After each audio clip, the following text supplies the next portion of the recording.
Today, we will close the door of our modern bedroom and step into the dark, secret-filled night of the Middle Ages. What did the word love truly mean 1,000 years ago?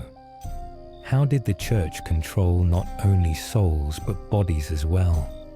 And did romance exist in a world where marriage was a contract and passion was a mortal sin? Settle in, perhaps make yourself a cup of tea, and we begin our slow journey into the most secret corners of medieval life. Imagine a night, not our night, washed out by billions of artificial lights that turn the sky into an orange haze. Try to imagine a true primeval night of the Middle Ages, a thick, inky darkness, so absolute it seems to have weight and texture. A darkness where the only source of light is the living, trembling flame of a beeswax candle, casting dancing, fantastical shadows upon the walls. The air is cool, still, and thick. It carries scents long forgotten by our sterile world. The sweet ecclesiastical aroma of beeswax, the faint remnants of incense after evening prayers, and the rich, pleasant scent of smoke from smouldering oak logs. The walls, built of massive stone, breathe with an ancient cold. This is not a set piece. This is a bedroom at the end of the 14th century. We are accustomed to seeing this era through the lens of romantic fantasies imposed upon us in the 19th century. Noble knights in shining armor, fair ladies with long golden tresses, love at first sight that conquers all. But behind the gleaming veneer of the legends of Tristan and Isolde, a completely different world is hiding. A world where feelings were a dangerous luxury, and the human body was an endless battlefield between the divine spirit and sinful flesh. It was in this profound silence, under the weight of Gothic vaults, that real human dramas unfolded. Dramas that were not written about in rhyming chronicles. Stories of what was hidden beneath layers of coarse homespun linen and expensive brocade, behind the palisade of strict church laws, and under the vigilant, all-seeing gaze of God. We will attempt to deconstruct the very concept of love in the medieval world. Did they love then as we do now? Or perhaps, did the word love mean something so fundamentally different that we can barely recognize the feelings we celebrate today within it?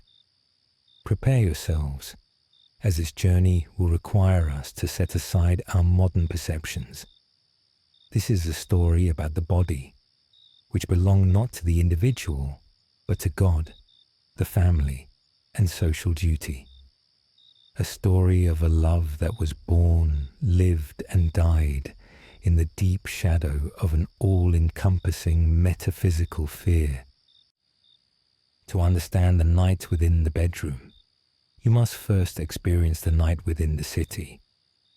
When the last crimson glimmer of the sun disappeared behind the crenellated walls, the medieval city transformed. It did not simply fall asleep. It seemed to die until morning, transforming into its dark, menacing reflection. The streets, which by day were bustling arteries of life, filled with the cries of merchants, the clang of blacksmiths' hammers, and children's laughter, now turned into black, silent canyons. The city gates, whether in Lubeck or Florence, were shut with massive bolts. Strict curfew laws existed. To be on the street after 9 in the evening without a good reason and without a lantern was a crime. This was the time of the other world, a world of thieves hiding in dark corners, a world of lepers who were only allowed into the city at night, announcing their approach with special rattles. And in the popular imagination, a thick brew of pagan beliefs and church sermons. This was a time when the boundary between the world of the living and the world of the dead grew thin. A time of ghosts, demons, incubi, and succubi, who tempted the sleeping. The darkness was physically palpable. The streets, paved with rough, uneven stone, or in poorer quarters, simply packed earth, turned into obstacle courses. An open sewer, the kennel, often ran down the centre, into which chamber pots and slop from the houses were emptied. Falling into such a channel at night was not just an inconvenience, but a real threat to one's health.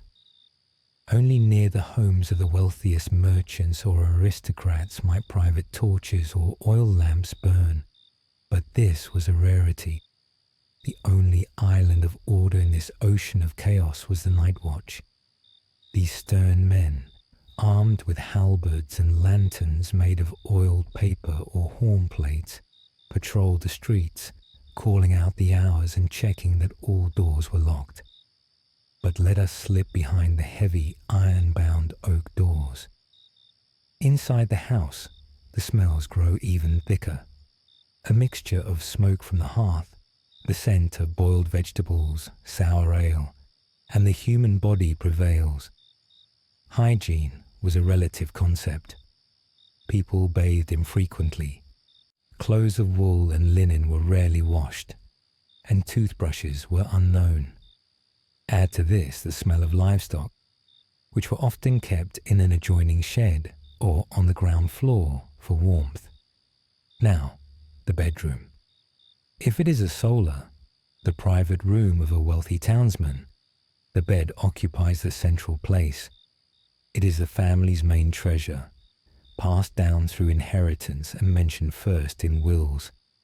It is made of massive oak or walnut, its headboard adorned with intricate carvings depicting biblical scenes or the family crest. But the main feature is the canopy. Heavy curtains of wool dyed with expensive pigments, or even velvet, created a room within a room. They protected from the cold drafts that roamed the stone houses, from insects and dust falling from the ceiling, and most importantly, they created a tiny island of privacy in a world where it barely existed. On the bed lie several mattresses, the lower, firm one stuffed with straw, and the upper, soft one with feathers or wool. Bed linens of fine linen are a sign of great wealth. The light comes from a candle. If it is a yellow beeswax candle, its steady, clean flame and faint honeyed aroma are a luxury available only to the church and the very rich.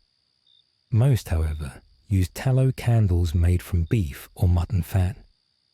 They burn dimly, sputtered unbearably, filling the room with the nauseating smell of burnt fat and leaving a greasy soot on everything. It was in such an atmosphere, a mixture of cold, darkness, thick smells, and muffled sounds, that a third of a medieval person's life was spent. This environment inevitably shaped their attitude towards their own body, not as something beautiful and pure, but as a vulnerable, mortal shell in need of protection and salvation. And when two people met in this darkness, their encounter was dictated not by romantic ideals, but by entirely different, far more pragmatic and deeply religious notions. Notions about what love is. We are accustomed to thinking of love as a universal feeling, the same for all times and peoples. This is one of the greatest mistakes of our self-assured age. For the medieval person, whose worldview was forged in the crucible of Christian theology, love was not a single feeling, but an entire philosophical system, a complex hierarchy where its various manifestations occupied clearly defined places, from divine peaks to sinful abysses. To confuse these levels was not just to make a mistake, it was to risk one's eternal salvation. On the highest rung, unattainable for simple mortals, in the dazzling light of divine grace, reigned amor caritas. This is not just love, it is charity grace. It is the ideal, selfless, all-encompassing love for God as the absolute good and the source of all that exists. This love sought nothing in return. It was expressed in the complete submission of one's own will to the will of the Creator. From it also flowed the love of one's neighbor, but this was a very specific kind of love.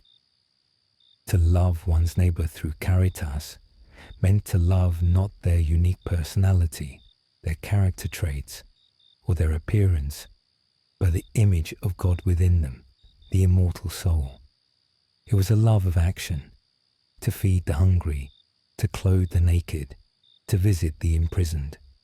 It was an ideal embodied in the lives of saints and martyrs, an ideal spoken of by priests from the pulpit every Sunday, an ideal to which every Christian was to aspire. A step below, in the earthly veil, permitted and even encouraged, was amor conjugalis, or conjugal love. This was a love consecrated by the sacrament of marriage, and therefore the only legitimate form of relationship between a man and a woman. However, its nature was primarily social and legal. It was a contract, a partnership. The Apostle Paul taught that the wife does not have authority over her own body, but the husband does. And likewise, the husband does not have authority over his own body, but the wife does. This signified a system of mutual rights and duties. The main purpose of this union, according to church doctrine, was threefold. First, the procreation and Christian upbringing of children, proles. Second, the preservation of mutual fidelity, fides, which prevented the sin of adultery. And third, the indissolubility of the union, symbolizing the unity of Christ and the Church, sacramentum. Romantic feelings were not on this list of mandatory conditions.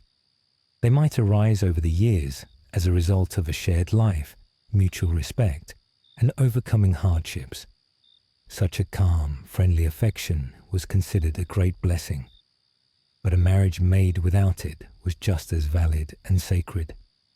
This love was rational, manageable, and aimed at maintaining the social and divine order. And finally, at the very bottom of the hierarchy, in the dark, damp cellars of human nature, lurked amor passio, the love of passion. This is the very feeling that we romanticize, all-consuming, irrational, clouding the mind and accompanied by unrestrained physical desire. For the medieval theologian, this was not a gift, but a symptom of a disease. The word passion, passio, had the same root as suffering, passion. It was seen as a legacy of the fall of man, an animal instinct that remained in humanity after the expulsion from paradise.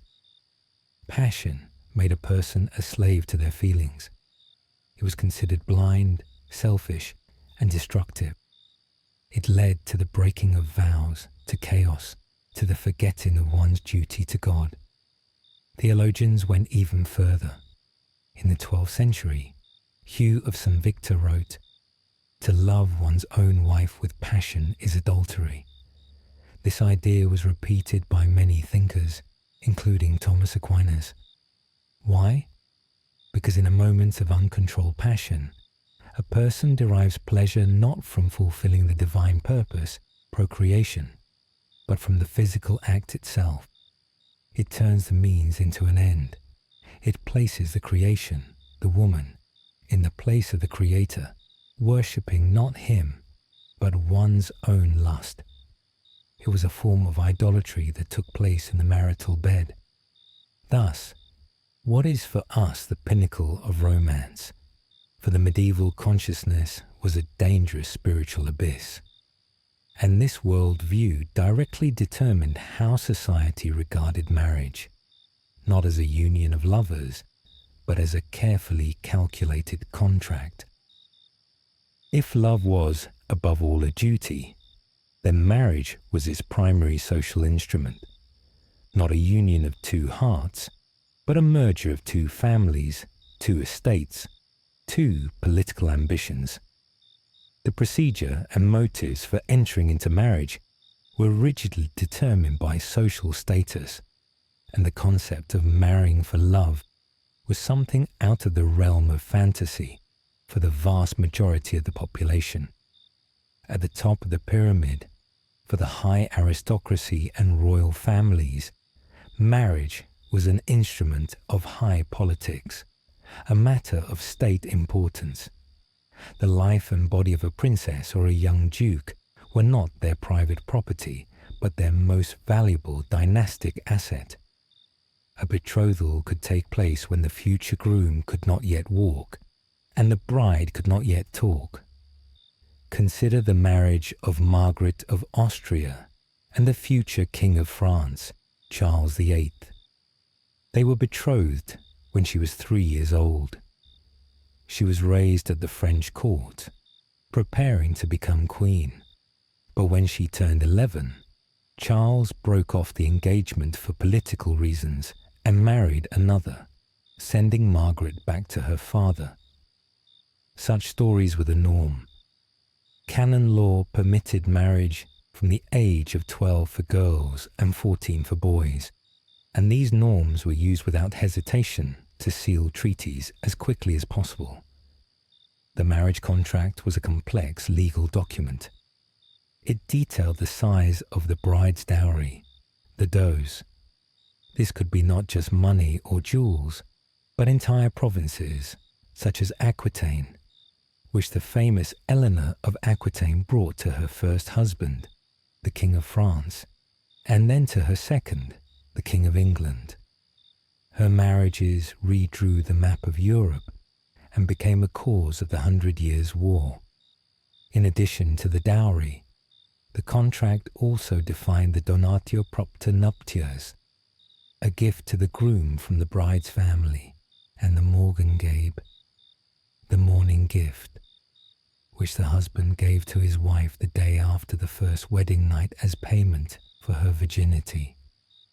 The main task of such a marriage was to produce a male heir.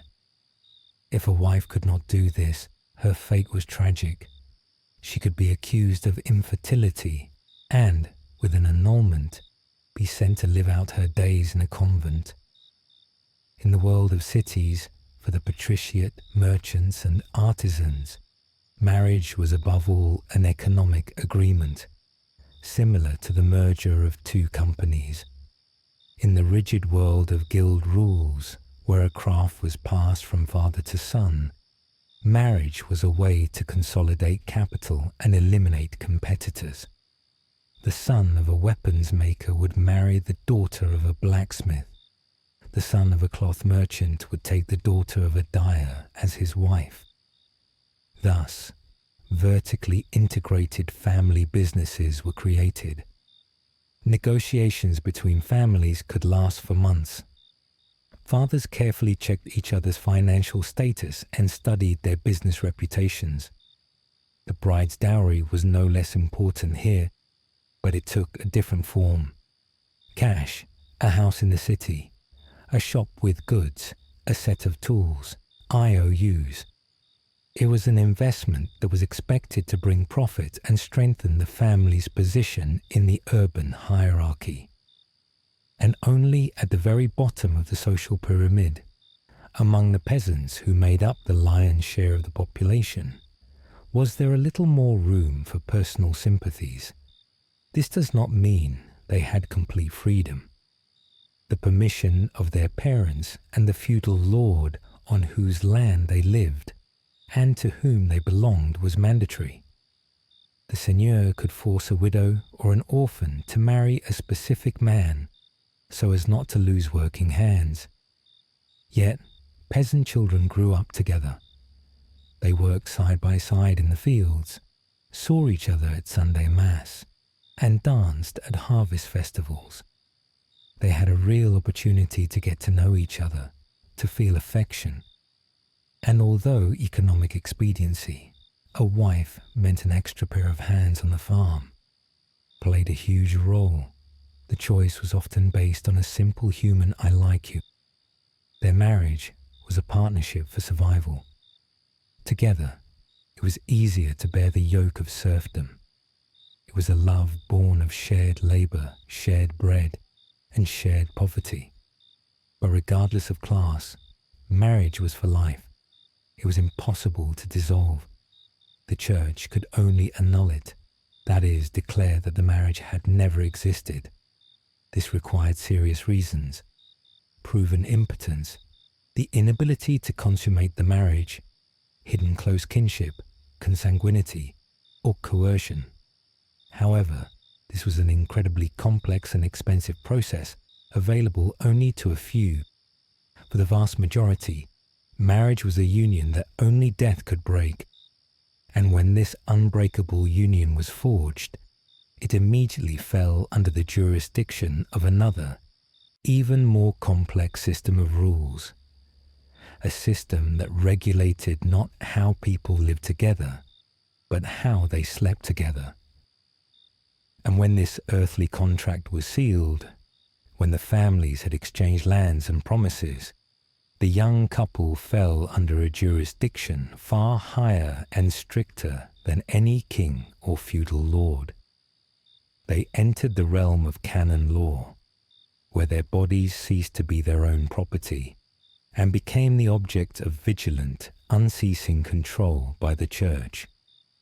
Every touch, every breath in the marital bed was meticulously analyzed and classified.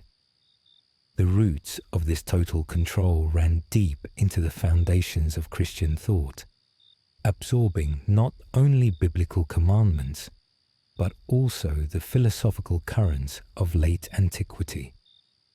From the Stoics, Christianity inherited the idea that passions, pathos, are a sickness of the soul, and only the cold, dispassionate reason, logos, brings one closer to the divine.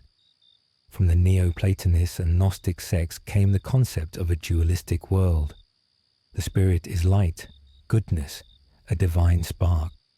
The body is darkness, evil, a prison for the spirit. The church fathers, such as Tertullian and Jerome, wrote of the flesh with disgust, considering it the source of sin. St. Augustine went even further, formulating the doctrine that it was precisely through the sexual act, through lust, concupiscentia, that accompanies it even in marriage, that the stain of original sin is transmitted to every newborn child. Thus, even the consecrated marital act was tainted. It was simultaneously the fulfillment of God's commandment, be fruitful and multiply, and the channel for the spread of sin. This theological dilemma required a practical solution, and its solution became the penitentials. Imagine a small book in a leather binding, worn from frequent use. This is not high theology for university disputations. It is a practical guide for a rural priest, his tool for working with the souls of his flock. It is a detailed catalogue of sins and their corresponding penances. Reading these manuals, written by Irish monks like St. Columbanus and spread throughout Europe, you plunge into a strange, almost obsessive world of total regulation. They left no aspect of intimate life unexamined. The central element of this regulation was the intimate calendar, a complex system of prohibitions. Marital intimacy was strictly forbidden on all Sundays. This was a Little Easter, the day of the Lord's resurrection, which was to be dedicated exclusively to prayer and spiritual reflection. Popular belief held that a child conceived on a Sunday would be born crippled, a leper, or an epileptic. All Wednesdays and Fridays as days of fasting in memory of Judas's betrayal and Christ's crucifixion. These were days of sorrow, incompatible with carnal pleasures. All Saturdays in honor of the Virgin Mary. Throughout all of Lent, the 40 days before Easter, a time of the strictest penance, during the Advent and Dormition fasts, on the eves of major church feasts, such as Pentecost, or the days of particularly revered saints. Throughout the entire period of a wife's pregnancy, as it was believed this could harm the soul and body of the fetus, for 40 days after childbirth, while the woman was considered unclean and underwent the rite of churching. Throughout the entire period of breastfeeding, which could last 2 or even 3 years, it was believed that intimacy spoils the milk.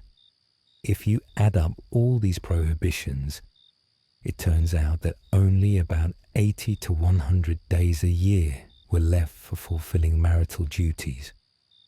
The rest of the time, the couple had to live in complete abstinence. But the control was not limited to just the time. It extended to the method as well. The only permitted position was what is known as the missionary position, with the man on top. Theologians justified this by arguing that it was the most natural, the least arousing, and maximally directed towards conception. Any other positions were seen as a manifestation of animalistic lust and an imitation of the sin of Sodom. The penitential of Theodore, Archbishop of Canterbury, prescribed a penance of 1 to 7 years for unnatural positions. This total system of control created an atmosphere where the body and its desires were perceived not as a gift, but as a constant threat. And this approach clearly delineated what in the bedroom was a tolerable necessity and what was a mortal danger to the soul. This elaborate system of prohibitions was only the outer framework. Within it, there existed a complex moral map that determined the value or sinfulness of each specific act. To understand its logic, one must grasp the key principle of medieval scholasticism. The gravity of a sin was determined not so much by the act itself, actus, but by the intention, intentio, behind it. The principal enemy of the soul was not physical intimacy, but the pleasure, voluptas, it could bring. For it was precisely in the moment of pleasure, theologians believed, that reason, the divine part of man, capitulated to animal instincts. Let's examine this coordinate system, which is strange to us. What was unconditionally considered a mortal sin, peccatum mortal? That is, something that completely severs the soul's connection to God and leads to eternal torment if not absolved through confession. Any sex outside of marriage. This included both fornicatio, fornication between unmarried people, and adulterium, adultery, where at least one of the partners was married. Adultery was considered a much graver sin because it infringed upon the property of another man, and worst of all, could lead to the birth of an illegitimate heir, destroying the entire system of inheritance. Sins against nature. This was the most terrifying category. It included any sexual acts that by their nature could not lead to conception, masturbation, which was punished as severely as fornication, homosexual relations, bestiality, and any unnatural positions even within marriage. These sins were considered abominable to God because they turned the divine mechanism of procreation into an instrument of base pleasure. The use of any contraceptive methods. This was considered a form of homicide. Theologians cited the story of Onan from the book of Genesis, who spilled his seed on the ground and was punished by God for it. Coitus interruptus, the use of herbs or amulets, all were equated with refusing to accept God's gift of life and were considered a mortal sin. And what, in this system, was considered the norm, or even a virtue? The marital debt, debitum conjugale. This was the central concept that regulated life in marriage. Based on the epistles of the Apostle Paul, The church taught that spouses were obliged upon request to pay the debt to one another to avoid the temptation of seeking satisfaction elsewhere. Refusing to fulfill the debt without a valid reason, such as illness or a forbidden church day, was itself considered a sin. This created a strange situation where sex without desire, sex as a cold, mechanical fulfillment of a duty, was not only the norm but a God-pleasing act that protected both parties from sin. Sex without love and passion, but for the purpose of procreation. This was considered the ideal marital act. If a husband and wife engaged in intimacy solely with the rational intention of procreating a child, without any physical pleasure, it was seen as the highest expression of their submission to God's will. It was an act of reason, not of the flesh. Complete abstinence from intimate relations within marriage.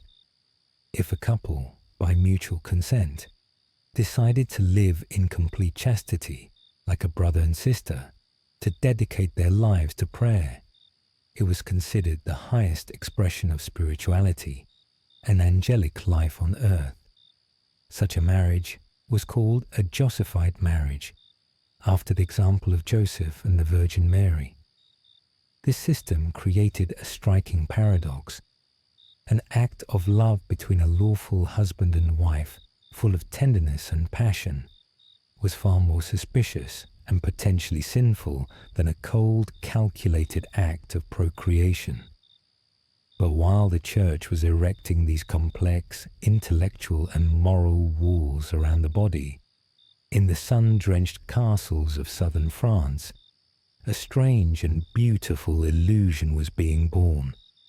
A new form of love that existed entirely outside these rules, in the world of the imagination and the heart.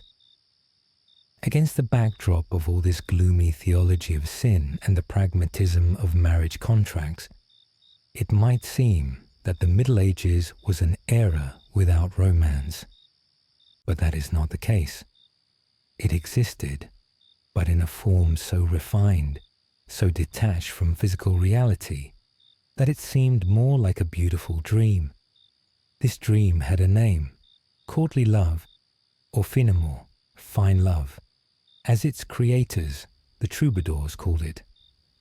This cultural phenomenon arose in the late 11th century in the courts of the wealthy, educated aristocracy of Aquitaine and Provence.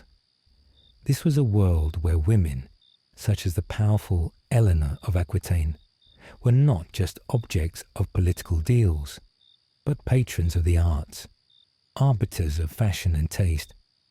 It was in their courts that poets, the troubadours, often impoverished knights or clerics, created a new code of feelings.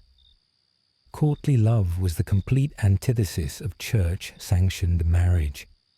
If marriage was about duty, law, and the body, then courtly love was about the free choice of the heart, suffering, and the spirit.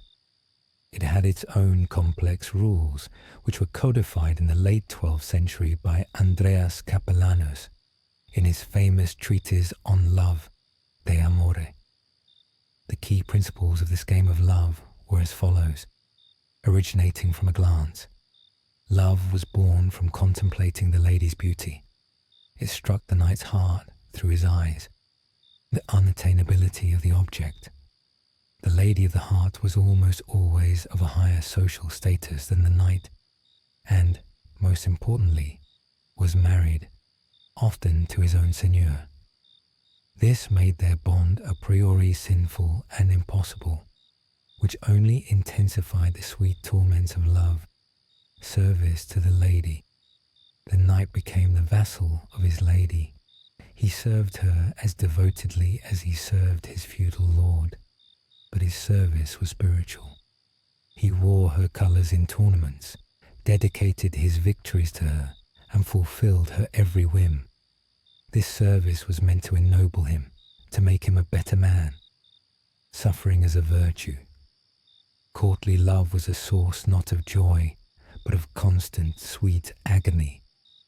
The knight suffered from jealousy, from the impossibility of being near his lady, from her coldness. This suffering, amor de long, love from afar, was considered proof of the sincerity of his feelings. Platonic nature. Ideally, this love did not involve physical intimacy. The pinnacle of bliss might be a kiss, a touch of the hand, or a gifted handkerchief. The physical act would destroy all the magic, demoting the high love to the category of vulgar adultery. Was courtly love merely a literary game? Historians still debate this today. On the one hand, it was a sophisticated way for the aristocracy to structure their emotions, to create a code of conduct that distinguished them from the coarse commoners. It was an escape from the prose of pragmatic marriages into a world of high feelings. The legendary courts of love, where noble ladies like Marie de Champagne, Eleanor's daughter, supposedly adjudicated complex romantic dilemmas, are most likely a literary myth. But on the other hand, this poetry and these rituals inevitably influence real life. They taught men restraint, gallantry, and respect for women. And undoubtedly, sometimes this game went too far and turned into a real, mortally dangerous affair.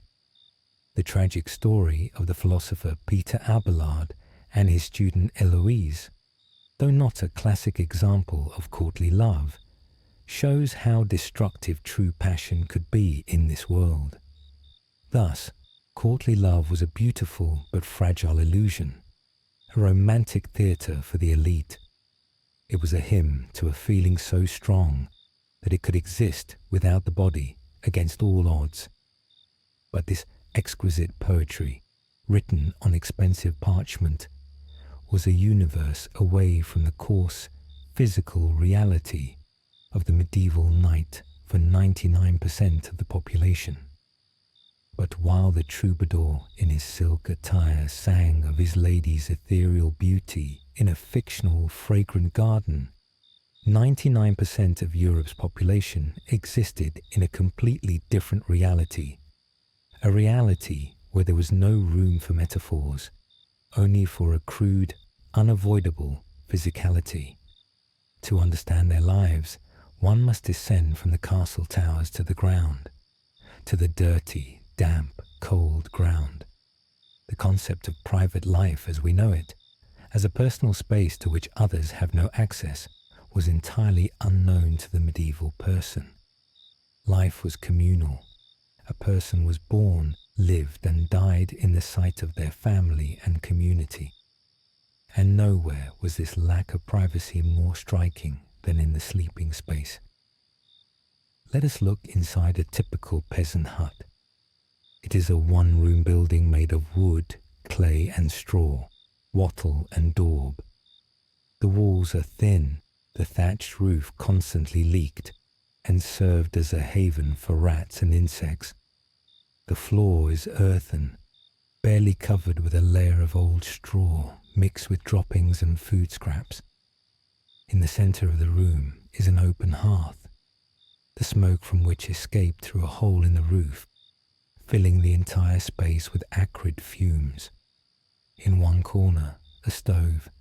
In another, perhaps a goat or a pair of sheep, brought inside during the winter because their warmth was too valuable to waste. And in this single room, the entire family slept. There were no separate children's rooms or bedrooms for the parents. Everyone, father, mother, 5 or 6 children from infants to teenagers, perhaps an old grandmother or an unmarried uncle, slept together. There were often no beds as such. They slept on wide wooden platforms or simply on the floor, on mattresses tightly stuffed with straw or leaves. These mattresses teemed with fleas, lice and bed bugs, which were so commonplace it was hardly noticed. They went to sleep in the same clothes they worked in during the day, only removing their shoes. Now try to imagine marital intimacy under these conditions. This is not the sacrament of two. It is an act that takes place a meter away from sleeping children, to the sound of a grandfather's snores and a cow's breathing. What romantic prelude or tender words could there be? Everything happened in complete darkness, under one coarse woolen blanket, as quietly and quickly as possible. Historians, analyzing court records and church confessions, suggest that the act itself lasted no more than a few minutes. It was not an expression of love, but a quick, functional, almost stolen fulfillment of a duty. Even for the aristocrats, privacy was an illusion. Their enormous great bed was not so much an intimate space as the center of the bedroom's social life. It was so large that besides the lord and lady, their children and sometimes honored guests could sleep in it. A noble lady might receive visitors while lying in bed, and a lord might dictate letters. Personal servants slept on the floor by the bed, ready at any moment to fetch water or tend the fire. This total lack of privacy formed a completely different psychology. The concepts of the personal body, shame, and individuality were blurred. The body was part of the collective body of the family, and in this world, where birth happened in front of everyone, where illness and death were public events, where every child was both a gift from God and another hungry mouth to feed, a desperate, though deeply sinful desire inevitably arose to somehow take control of this continuous and exhausting cycle of fertility. The Church relentlessly repeated, "Be fruitful and multiply." Every child was a soul for God, and any attempt to prevent pregnancy was a mortal sin, tantamount to murder. But real life dictated its own, much crueler laws. For a peasant family, another mouth meant less food for everyone. For a woman, frequent childbirths in unsanitary conditions were mortally dangerous. Many women died young, exhausted by the endless cycle of pregnancies. Therefore, despite the fear of eternal damnation, women always sought ways to deceive nature. This was a realm of secret knowledge, passed down in whispers from mother to daughter, from one midwife to another. It was a dangerous mixture of folk medicine, remnants of pagan beliefs, and outright charlatanism. The most common method, though condemned by the Church, was coitus interruptus. Priests at confession relentlessly questioned about this sin, equating it to the sin of the biblical onan. Herbal remedies were the primary tool. Women drank decoctions and infusions of certain herbs, believing in their power. Some of them, such as Queen Anne's lace seed, rue, wormwood, or pennyroyal, do indeed contain substances that can cause hormonal changes or uterine contractions. The problem was the dosage. A handful of herbs might have no effect, while 2 could cause severe poisoning, kidney failure, and death. There were also attempts to create barrier methods.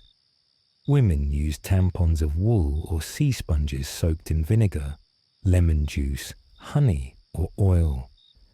Some recipes that have come down to us from medical treatises advise using crocodile dung or cobwebs.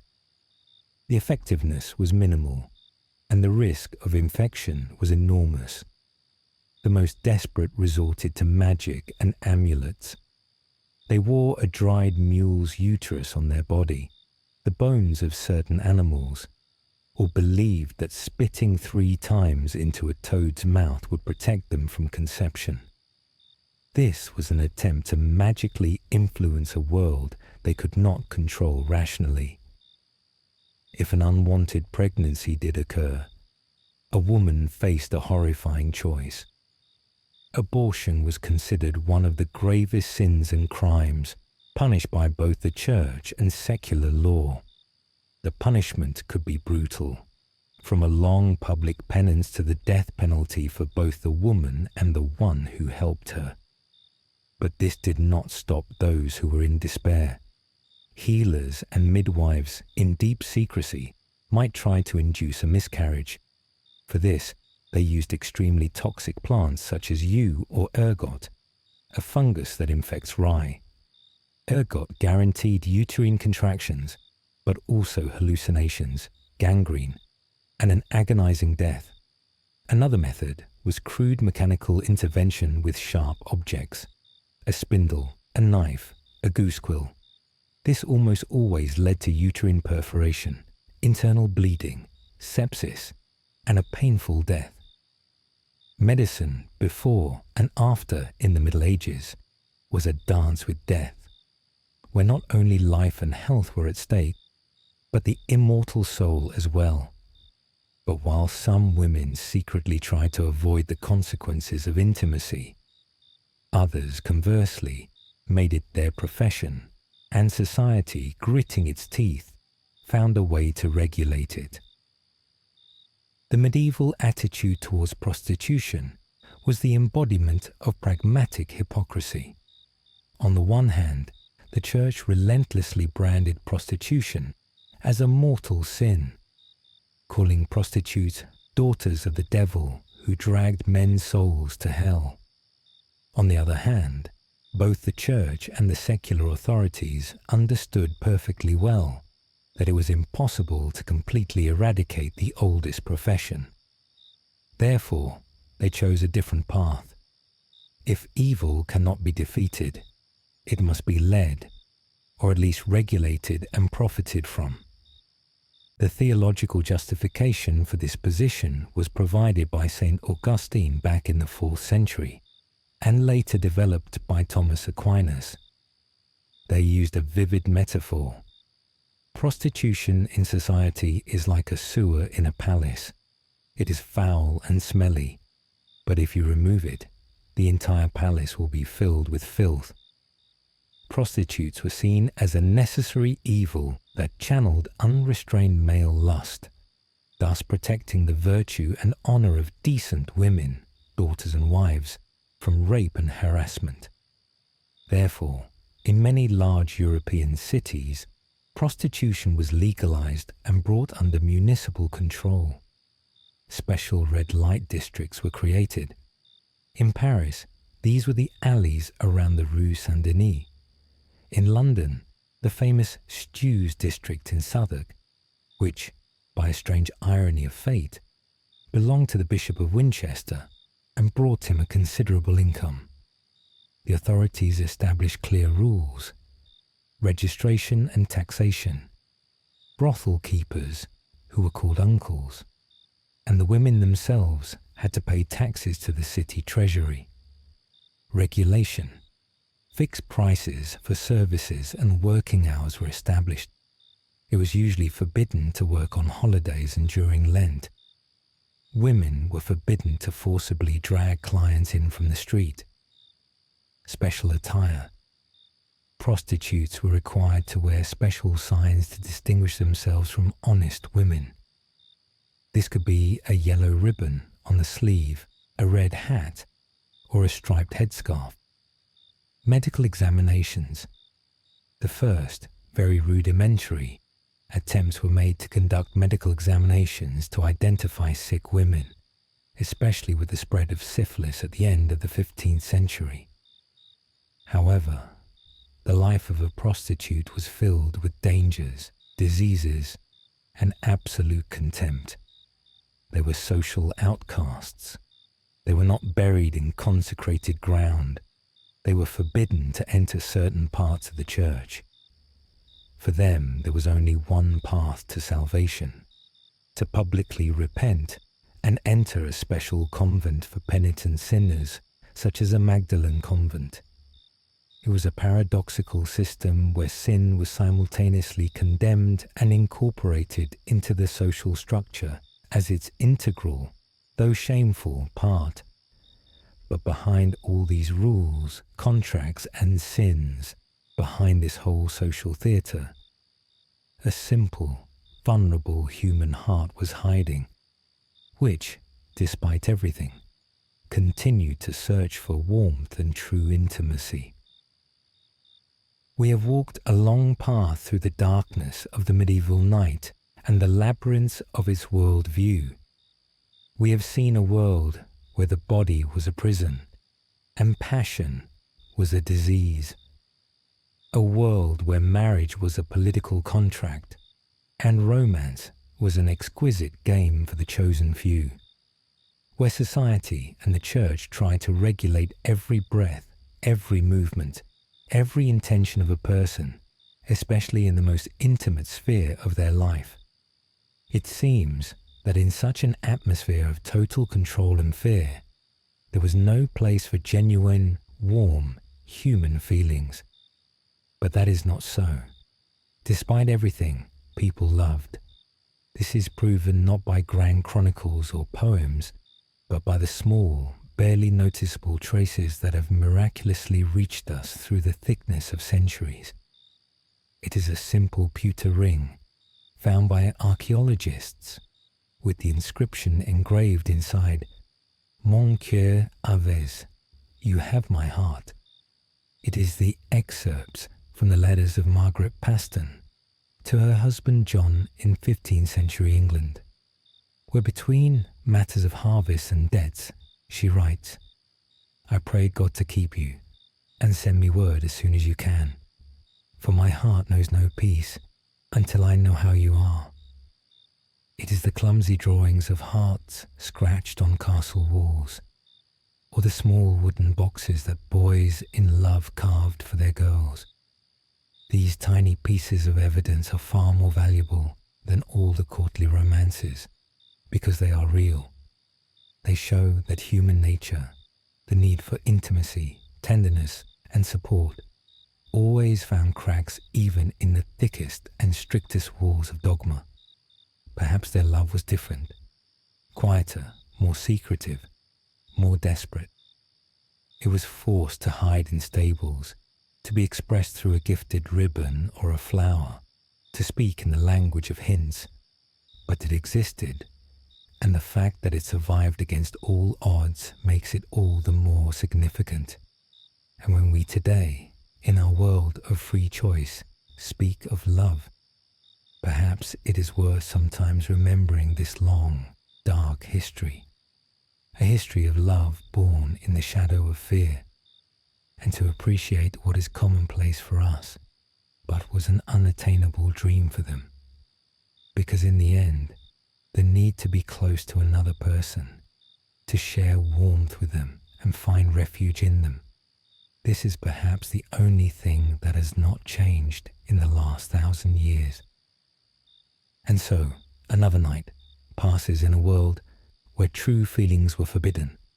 Amidst strict dogmas, the fear of sin, and pragmatic deals, people still found a way to love, quietly, secretly, against all odds. Thanks for watching. Subscribe if you want more journeys into the past. Until the next story.